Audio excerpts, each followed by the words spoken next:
Πάμε να δούμε τώρα πώς μπορούμε να καλλιεργήσουμε τα καύσιμά μας. Τα καύσιμά μας και μάλιστα και για μικρές μονάδες. Δηλαδή, πώς μπορούμε και εμείς οι ίδιοι να είμαστε αυτόνομοι στο χωράφι μας, γιατί συνήθως ακούμε για όλα αυτά, αλλά για μεγάλες εκτάσεις που απαιτούν έτσι και μεγαλύτερη ενέργεια και προσπάθεια. Είναι μαζί μας ο κύριος Νίκος Δαναλάτος, καθηγητής Γεωργίας του Πανεπιστημίου Θεσσαλίας. Καλή σας ημέρα, κύριε Δαναλάτε. Καλημέρα. Καλή σας μέρα. Καλή σας μέρα.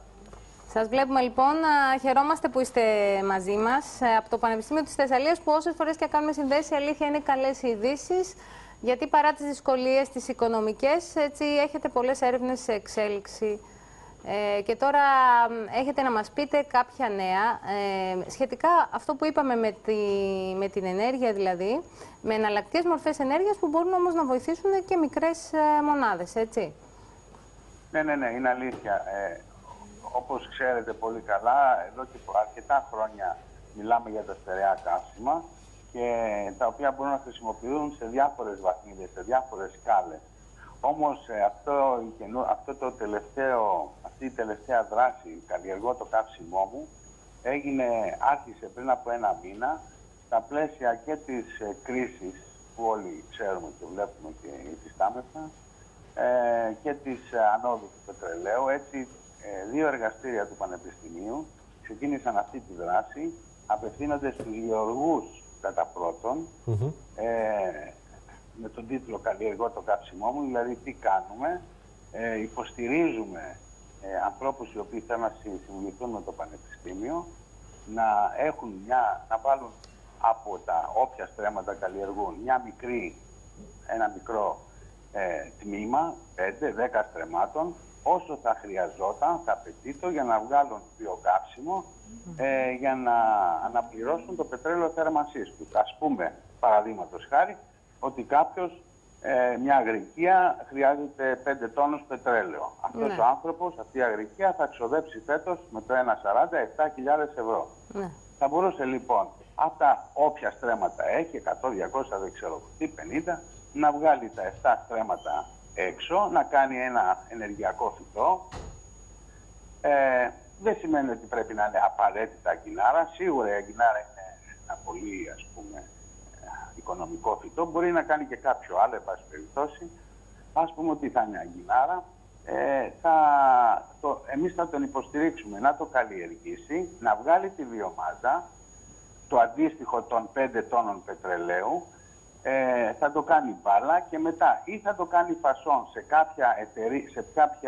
σε κάποιο εργοστάσιο που θα είναι κοντά του, ή εάν δεν είναι κοντά του, το Πανεπιστήμιο μπορεί για κάποιο συμβολικό τίμημα, τέλος πάντων, να του δώσει τον εξοπλισμό, ένα μικρό πελετάιζερ δηλαδή, για 4-5 μέρες, όσες θα χρειαστεί να δουλέψει, να κάνει τους 5-6-10 τόνους βιομάζας, να τους κάνει πελέτα. Πάρα πολύ ωραίο, κύριε Δαναλάτο. Ήθελα να ρωτήσω αυτό, γιατί επειδή απευθύνεστε σε αγρότες που ενδεχομένως να μην έχουν και τη γνώση και όλη αυτή την κατάρτιση γύρω από τέτοια θέματα. Πόσο κοντά τους είστε δηλαδή και πόσο εύκολο είναι για αυτούς, άμα θα έρθουν σε επικοινωνία, να εφαρμόσουν αυτό το πρόγραμμα? Σας λέω, έχουμε ήδη ανοίξει αυτή τη δράση, 2 εργαστήρια του Πανεπιστημίου Θεσσαλίας, ένα εργαστήριο από τη Γεωπονική Σχολή, το δικό μου, και ένα εργαστήριο από το Πολυτεχνείο, το εργαστήριο αγροτικού χώρου. Είναι ανοιχτή η δράση, έχουμε ήδη τις πρώτες συμβάσεις με τους γεωργούς. Τους δίνουμε το know-how, βλέπουμε τα χωράφια, τι μπορεί να κάνει ο καθένας. Κυρίως στη Θεσσαλία, να είναι αυτοί οι αγρότες ή οπουδήποτε μπορούν να είναι? Τώρα τα πρώτα ενδιαφέρον εξεδηλώθη στη Θεσσαλία, αλλά έχουμε και στο γειτονικό και στην Ιμαθία ενδιαφέρον. Έχουμε και από εκεί κάποιο ενδιαφέρον. Μην φανταστείτε, επειδή τώρα το Σεπτέμβρη το αρχίσαμε το πρόγραμμα αυτό, μην φανταστείτε ότι είναι, αλλά είναι σίγουρο ότι κάποιος που θα χρειαστεί φέτος 7.000 ή του χρόνου 7.000 ευρώ, θα μπορεί να καλλιεργήσει το καύσιμό του και να του στοιχήσει το 1/10. Μιλάμε για ούτε καν το μισό που ακούγεται. Να ρωτήσω κάτι, κύριε Δαναλάτο. Έχετε υπολογίσει ότι φαντάζομαι ότι αυτό το όφελος που έχεις καλλιεργώντας το καύσιμό σου είναι μεγαλύτερο από την απώλεια που θα έχεις κάνοντας αυτή την καλλιέργεια για οποιοδήποτε άλλο τρόπο την καλλιεργούσες? Δηλαδή τα 7 στρέμματα που θα διαθέσω από την καλλιέργειά μου για να κάνω βιοκαύσιμο θα μου αποφέρει κέρδος αρκετά μεγαλύτερο από αυτό που θα έπαιρνα με μια συμβατική καλλιέργεια για οποιοδήποτε άλλο λόγο, έτσι. Σας απαντώ αμέσως με νούμερα. Εάν έχει 7 στρέμματα ή 10, εγώ σας λέω, στρέμματα με σιτάρι, Ναι. Το σιτάρι θα του έδινε μόνο την επιδότηση, ίσως και 10 ευρώ παραπάνω, δηλαδή θα μίλαγε με 30-40 ευρώ το στρέμμα για 400 ευρώ. Απ' την άλλη όμως θα έχει κάψιμο 7.000. Ναι. Άρα μιλάμε και για μια πολύ συμφέρουσα λύση. Σαφέστατα. Που θα καλύψει και τις ανάγκες για το χειμώνα. Ακριβώς. Απλά δηλαδή τώρα και ο Βασίλης το ρωτάει, το ρωτάει αυτό γιατί κάποιος που μπορεί να μας ακούει μπορεί να σκέφτεται με συμφέρει όμως εμένα να αλλάξω την καλλιεργιά μου. Βέβαια να φανταστούμε ότι απαιτείται και κάποιος επιπλέον χρόνος για να αλλάξει κανείς την καλλιεργιά του. Έτσι, αλλά από ό,τι μας λέτε συμφέρει. Ακριβώς.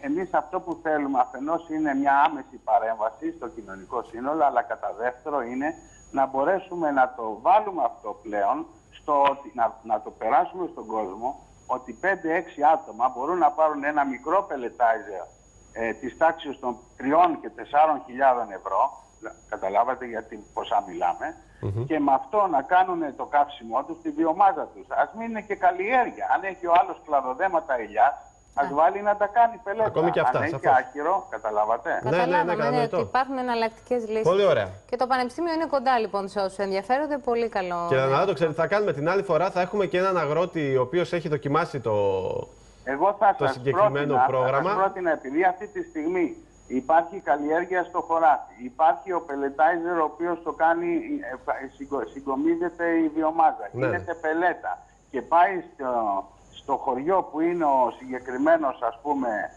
γεωργός και το βάζει στο πελετό στο μπάτι για να δείτε όλο τον κύκλο. Μπορείτε να το Να κάνετε. κάνουμε ένα πολύ ωραίο ρεπορτάζ. ρεπορτάζ, όλη τη διαδικασία. Βέβαια. Σας ευχαριστούμε πάρα πολύ.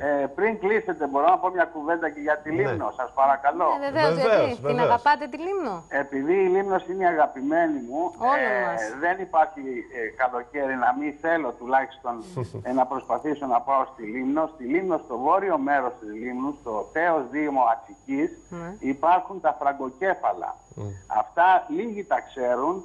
Είναι ένα σπάνιο μνημείο πολιτιστικής κληρονομιάς και εκεί πέρα δυστυχώς, αυτά αν θα το ψάξετε εσείς σαν δημοσιογράφοι θα το δείτε καλύτερα, αυτά έχουν κάνει παιδεία βολής και τα χτυπάνε με οβίδες. Αυτά είναι λίγο ντροπής πράγματα και θα πρέπει σε κάποια συνεργασία εκεί να το δούμε αυτό το πράγμα. Βεβαίως και να το δούμε, κύριε Δαναλάτο. Από όλο τον κόσμο έρχονται τουρίστες να φωτογραφηθούν, να τα δουν. Αυτά είναι σπάνια δημιουργήματα της φύσεως. Καταλάβατε. Φύσης, ναι. Σας ευχαριστούμε πάρα πολύ και για αυτό και χαιρόμαστε πάρα πολύ που γινόμαστε έτσι ένας κρίκος που ενώνει όλη την αλυσίδα της περιφέρειας και έχουμε αυτή τη σύνδεση έτσι. Σας ευχαριστούμε πολύ, να είστε καλά. Ευχαριστούμε πολύ και καλή δύναμη στην προσπάθεια που κάνετε έτσι στο Πανεπιστήμιο Θεσσαλίας. Και καλημέρα στον Γιάννη τον Αγγέλου. Καλή σας μέρα. Είδες τι ωραία, δεν είναι πάρα πολύ ωραίο αυτό? Βεβαίως. Άκουσα την προηγούμενη σύνδεσή μας. Ο καθηγητής από το Βόλο μας είπε ένα πολύ ωραίο θέμα για τη Λίμνο που επίσης την αγαπάει. Έτσι.